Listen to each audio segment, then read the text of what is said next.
जी, अस्सलाम वालेकुम। उम्मीद है कि आप तमाम दोस्त खैरियत से होंगे और आज का दिन भी ट्रेडिंग के हवाले से अच्छा गुज़रा होगा। एक और बड़ा स्लो दिन था आज। मार्केट में रफ़ली कह सकते हैं कि काम ना होने के बराबर था। वॉल्यूम बिल्कुल ही डेड हो गए थे आज। बाद में थोड़ा-सा कुछ न्यूज़ आई हुकूमत की तरफ से, कुछ वज़ीर-ए-आज़म का बयान आया, कुछ जो थे वो रिज़ल्ट्स अनाउंस हुए। तो देन थोड़ा-सा मार्केट में हमें मूव देखने को मिली। लेकिन इसके बावजूद भी अगर हम एवरेज वॉल्यूम की बात करें, तो आज वॉल्यूम बहुत कम थे। पाकिस्तान का आईएमएफ के साथ जो प्रोग्राम है, उस पर हुकूमत जो है वो एड़ी-चोटी का ज़ोर लगा रही है और चूँकि इस वक़्त जो हमारे मसाइल हैं, वो इस प्रोग्राम के बगैर हल नहीं हो सकते। तो उस पॉइंट ऑफ व्यू से 2 खबरें हैं, इंशाल्लाह आगे चल के शामिल करेंगे। आज मार्केट ने देखने को ऐसा लग रहा है कि काम भी बहरहाल नहीं था, वॉल्यूम बहुत कम थे। मार्केट ने सिर्फ़ 73 पॉइंट्स जो हैं वो पॉज़िटिव दिए हैं। लेकिन देखिए चीज़ें जो हैं वो सिग्निफिकेंट होती हैं। मार्केट का हाई जो रहा माफ़ कीजिएगा, वो 78,600 का कि मार्केट जो है वो 78,000, 78,500 और फिर उसके बाद 79। ये 5-500 का जो बैरियर है, इसमें मार्केट जो है वो इन दिनों मूव कर रही है। तो जैसे ही मार्केट अपने लोअर बैरियर पर आती है, तो वहाँ पर जो है वो मार्केट को बाइंग मिलती है। जैसे ही मार्केट जो है वो अपर लेवल की तरफ जाती है, तो मार्केट को वहाँ पर सेलिंग का सामना करना पड़ता है। मार्केट बिल्कुल जो है वो रेंज बाउंड चल रही है और आज भी अगर आप देखें तो 78,644 78,500 का आप कह सकते हैं। फिर लो देख लें आप 78,200 का। देन अगेन मार्केट जो है वो थोड़ा-सा जो है वो पॉजिटिव हुई। तो अगर आज मालिए मार्केट में थोड़े से वॉल्यूम्स मज़ीद अगर जनरेट होते, तो उसमें चांसेस थे कि मार्केट आज 78,500 के करीब क्लोजिंग दे देती। आज की जो ओवरऑल अगर मैं मार्केट की मूव की बात करूँ तो मुझे थोड़ी-सी पॉज़िटिविटी नज़र आ रही है कल के हवाले से कि मार्केट कल पॉज़िटिव परफ़ॉर्म कर सकती है। जिस तरह से जो ब्रेक कह लीजिए या सेकंड सेशन कह लीजिए, उसके बाद जो थोड़ी-सी जो दिलचस्पी देखने को मिली है मार्केट में, उस हवाले से मैं थोड़ा पॉज़िटिव हूँ कि कल मार्केट इंशाल्लाह पॉज़िटिव परफ़ॉर्म कर सकती है।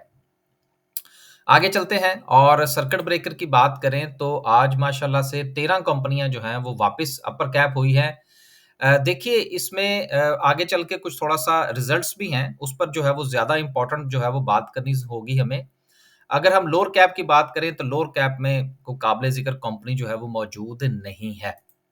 ओवरऑल देखें तो मार्केट में जिस तरह से कि गुज़िश्ता काफ़ी दिनों से आप देख रहे हैं कि पूरा-पूरा सेक्टर जो है वो परफ़ॉर्म नहीं कर पा रहा। आज भी वही सिचुएशन है। अगर आप बैंक्स की देख लीजिए, फर्टिलाइज़र की देख लीजिए, आप ऑयल एंड गैस की देख लीजिए, आप पावर जनरेशन की देख लीजिए, सीमेंट की देख लीजिए, कोई भी सेक्टर जो है वो पूरा परफ़ॉर्म करता हुआ आपको नज़र नहीं आ रहा। यानी कि पिक एंड चूज़ है। जिस तरह से जिस वक़्त हम कोई बाइंग या सेलिंग के पॉइंट ऑफ व्यू से जा रहे हैं, तो हम भी पिक एंड चूज़ पे जा रहे हैं। अगर आपका सेक्टर परफ़ॉर्म कर रहा हो ना, यहाँ पर 2 मिनट जो है वो बात करनी ज़रूरी है। जिस वक़्त सेक्टर परफ़ॉर्म कर रहा हो, पूरा का पूरा सेक्टर परफ़ॉर्म कर रहा हो, तो फिर उसमें हमारी कोशिश ये होती है कि हम किसी ऐसे शेयर की तरफ जाएँ, जिसमें हमें थोड़ी-सी स्पेस ज़्यादा मिले, कि जिसमें चांसेज़ हों कि परसेंटेज ऑफ गेन जो है वो हमें ज़्यादा मिलेगा। लेकिन जिस वक़्त सेक्टर परफ़ॉर्म ना कर रहा हो, तो फिर उस वक़्त क्या होता है कि देखा-देखी उस शेयर में ट्रेडिंग ज़्यादा होती है, जो कि आपको पॉज़िटिव नज़र आ रहा होता है। तो ये एक बड़ी अहम चीज़ है कि जिस वक़्त आप पूरा का पूरा सेक्टर परफ़ॉर्म करे, तो देन उस वक़्त क्या सिचुएशन होती है, अगर वो परफ़ॉर्म ना करे तो फिर क्या सिचुएशन होती है। यही वजह है कि जिस शेयर के अंदर फिर वॉल्यूम लगना शुरू होता है, फिर उसमें टका के वॉल्यूम लगता है। क्योंकि सब लोग फ़ारिग बैठे होते हैं, वो देखते हैं अच्छा यार वो फलाँ शेयर जो है वो परफ़ॉर्म कर रहा है, तो चलो लगते हाथ उसमें जो है वो थोड़ी-सी ट्रेड कर ली जाए। तो इस वक़्त मार्केट में ये सिचुएशन चल रही है। बहुत ज़्यादा स्टेबिलिटी नहीं है। पिक एंड चूज़ है। लिहाज़ा आप अगर तो टाइम दे सकते हैं, तो फिर तो आप काम ज़रूर कीजिए, लेकिन अगर आप टाइम नहीं दे सकते, तो आपको पता है 1 सितंबर आ चुका है। अगर आपने कुछ बड़ी पोज़ीशन बनानी है, तो आहिस्ता-आहिस्ता अपने शेयर का इंतखाब कीजिए। लेकिन अगर आप ट्रेडिंग पॉइंट ऑफ व्यू से हैं, तो फिर स्टॉप लॉस के बगैर जो है वो किसी भी वक़्त नुकसान का सामना करना पड़ सकता है। ओवरऑल अगर हम बात करें पॉइंट्स की, तो आज ऑयल एंड गैस ने 81 पॉइंट्स ऐड किए, उसके बाद ऑटोमोबाइल्स ने 75, सीमेंट ने 46-47 पॉइंट्स। सीमेंट सेक्टर में आज थोड़ी-सी परफॉर्मेंस बेहतर थी। इंजीनियरिंग सेक्टर पे सीमेंट चले तो फिर साथ में स्टील जो है वो थोड़ा-सा वो क्या कहते हैं ज़बरदस्ती चल जाता है। फिर उसके बाद 2-2 4-4 पॉइंट्स जिस तरह से आज मार्केट में वॉल्यूम था, उस पॉइंट ऑफ व्यू से पॉइंट्स इतने बुरे नहीं हैं। आगे चलते हैं जी कुछ अनाउंसमेंट्स हैं उनको पहले शामिल करते हैं। पहली अनाउंसमेंट जो है उसकी अगर हम बात करें, तो वो निषाद चूनिया पावर की है, ₹13.33 की ईपीएस रही, कैप्को की ₹4.90 की ईपीएस रही, सारा का सारा ही डिविडेंड दे दिया। निषाद पावर की ₹15.22 की अर्निंग और ₹5 का डिविडेंड। तो देखिए पावर जनरेशन के अगर आप ईपीएस देख लें, तो ये ईपीएस कहाँ से आ रही है? देखिए ना बात बड़ी इंपॉर्टेंट है। पैसे मिल रहे हैं कहीं न कहीं से, चलें पूरे नहीं मिल रहे, लेकिन उसके बावजूद भी आखिर कुछ ना कुछ हो रहा है, कुछ ना कुछ एक्टिविटी है जिसकी बुनियाद पर आपको यहाँ पर जो है वो सिचुएशन जो है वो देखने को मिल रही है। इसका मतलब ये है कि पावर जनरेशन के पॉइंट ऑफ व्यू से जो प्रोपेगेंडा है, वो प्रोपेगेंडे की हद तक है। जो चीज़ें लिखी जा चुकी हैं, जो मुआहदे हो चुके हैं, उन मुआहदों में जो सिचुएशन है वो इसी तरह से ही जारी रहेगी, जिस तरह से कि चलता रहा है मामला। लिहाज़ा इस हवाले से ज़्यादा परेशान होने की ज़रूरत नहीं है। इंडिविजुअल इंशाल्लाह कंपनीज़ पर हम बात करने की कोशिश करेंगे। सबसे बड़ी और अहम खबर ये है कि पिछले दिनों जो ताजर बरादरी थी, उसने ना सिर्फ़ के हुकूमत को जो है वो धमकी दी कि वो जा रहे हैं जी अपना स्ट्राइक के ऊपर और बहुत सारे जो है वो धमकियाँ मौसूल हुई लेकिन मेरा पहले दिन से मौक़िफ़ है और मैं आज भी यही कहता हूँ कि पाकिस्तान जिस पोज़ीशन में इस वक़्त घिरा हुआ है, ये डू एंड डाई वाला मामला है। लिहाज़ा ये हुकूमत ने आज जो है वो पूरा का पूरा जो है वो क्लियर जवाब दे दिया कि ताजरों के ऊपर टैक्स लगेगा।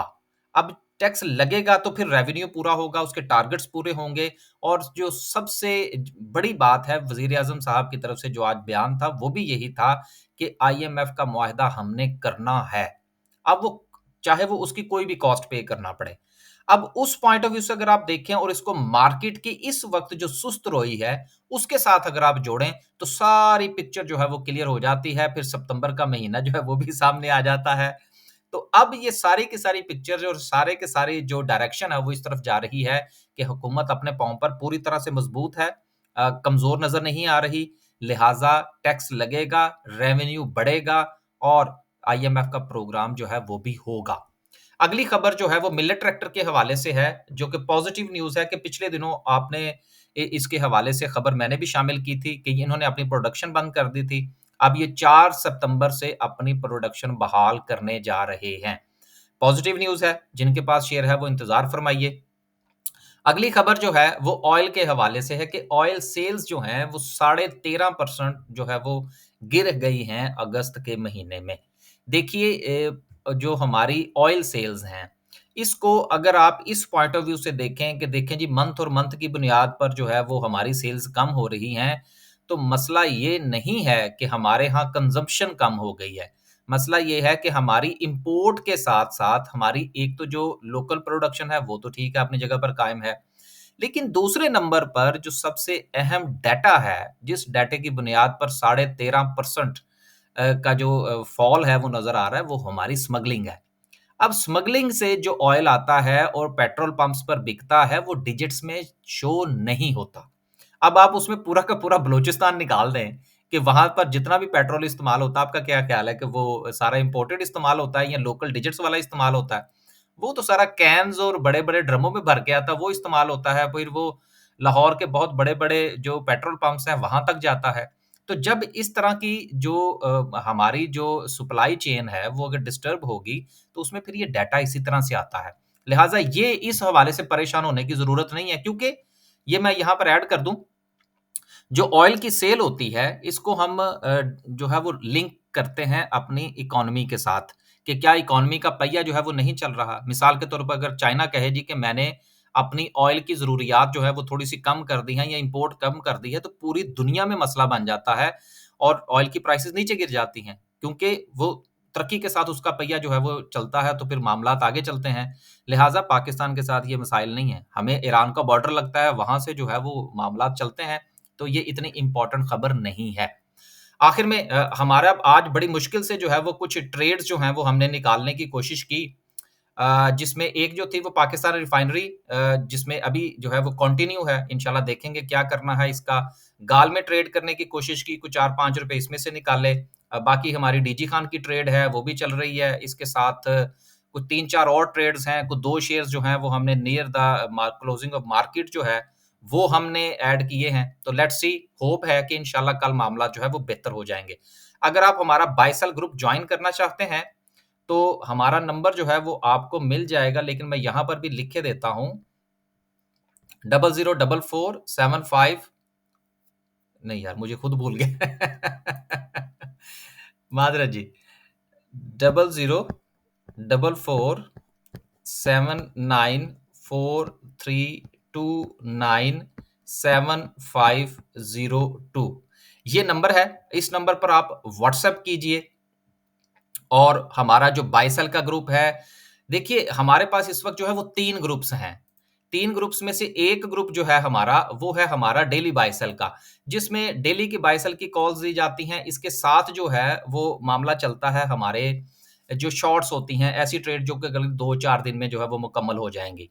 डे ट्रेड का ये मतलब नहीं होता कि हमने आज ही खरीदा तो हमने शाम को बेच के ही जाना है। यानी कि वो अपनी जो रेडी है उसको खाली करके ही जाना है। ऐसा नहीं है यार। हम उसको लेकर चलते हैं। अब वो 2 दिन, 3 दिन, 4 दिन बाज़ औक़ात हफ़्ता भी ले जाती हैं चीज़ें। इसके साथ जो है वो हमारा पीएसएक्स का जो ग्रुप है, वो अपडेट्स का है जिसमें ये सारी अपडेट्स जो हैं वो साथ-साथ शामिल की जाती हैं। अगर आप हमारी स्विंग ट्रेड का हिस्सा बनते हैं, तब भी आप इस ग्रुप में शामिल होंगे। अगर आप हमारे बाय सेल का ग्रुप का हिस्सा बनते हैं, फिर भी आप इसमें शामिल होंगे। फिर हमारे पैकेजेज़ हैं, जिसमें आप डेली बाय सेल और स्विंग का हिस्सा बन सकते हैं और देन सो एंड सो। अगर आप इन्फॉर्मेशन लेना चाहते हैं, तो टेक्स्ट कीजिए या वॉइस मैसेज कीजिए और इन्फॉर्मेशन ले लीजिए। आगे चलते हैं जी। आगे चलते हैं और आखिर में डिस्कस करते हैं आज की कैंडल को। देखिए कैंडल के पॉइंट ऑफ व्यू से सबसे पहली चीज़ तो ये है कि मार्केट जो है वो अभी अपने ट्रेंड को फ़ॉलो कर रही है। अब ये जो ट्रेंड है मार्केट का, ये अभी जो है वो कंटिन्यूटी जो है वो हमें लेता हुआ नज़र आ रहा है। गो के मार्केट में इस वक़्त जो वॉल्यूम है वो कम है।